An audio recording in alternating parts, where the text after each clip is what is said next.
குண்டுவெடிப்புகளும் பொதுமக்கள் அப்பாவி மக்களை கொலை செய்யக்கூடிய இது போன்ற குற்றவியல் செயல்கள் இந்திய தேசத்திலோ உலகத்திலோ நடந்தால் அதில் நடந்த சில மணி நேரத்திலேயே குற்றவாளிகள் யார் என்று மக்கள் செய்தித்தாளை புரட்டினால் அது இஸ்லாமியர்கள் தான் செய்தார்கள் என்று மிகப்பெரிய ஒரு பொய்களை நாளுக்கு நாள் சொல்லிக்கொண்டே இருக்கின்றார்கள். புல்வாமா தாக்குதலாக இருக்கட்டும், அதே போன்றுதான் பகல்கம் தாக்குதலை சொன்னார்கள், இஸ்லாமிய தீவிரவாதிகள் தான் இந்த தாக்குதலை நடத்தினார்கள் என்று. ஆனால் அதிலே பாதிக்கப்பட்ட மக்கள் வெளியே வந்து என்ன சொன்னார்கள்?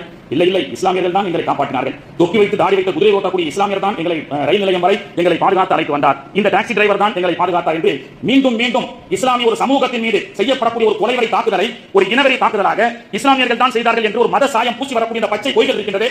இவர்கள் காலம் காலமாக சொல்லி வந்தாலும் அல்லாஹ் பொதுமக்களுக்கு மத்தியிலே அந்த சாயத்தை வெறுக்க செய்து கொண்டே இருந்தான். செங்கோட்டையில் நடைபெற்ற இப்போ கண்ணியத்திற்கு இதுதான். இப்படியாக நம்முடைய சமூகம் என்ன குரான் என்று சொன்னாலும் இவன் பாம் தான் என்று சொல்லக்கூடிய அளவுக்கு உண்டான ஒரு மாயை பொய்களை மீண்டும் மீண்டும் சொல்லிக் கொண்டிருந்தாலும் இந்த இஸ்லாம் என்ற இந்த சாம்ராஜ்யத்தை இந்த ரிலீஜியஸை அவனாலும் அழிக்க முடியாது.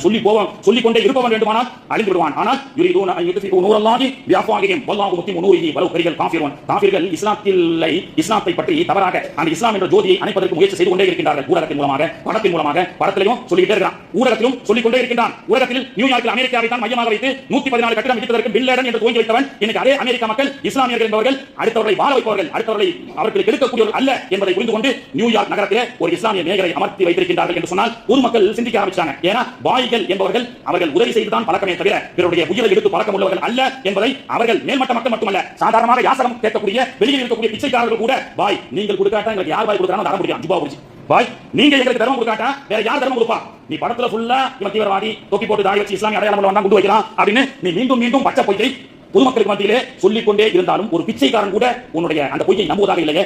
சமூகத்தை அப்படித்தான் பெருமானார் ஸல்லல்லாஹு அலைஹி வஸல்லம் அவர்கள் வாழ்த்து எடுத்தார்கள். ஒன்றை பொய் சொல்லக்கூடிய இந்த ஊடகத்திற்கு நாம் ஒன்றை சொல்லிக் கொள்வோம்.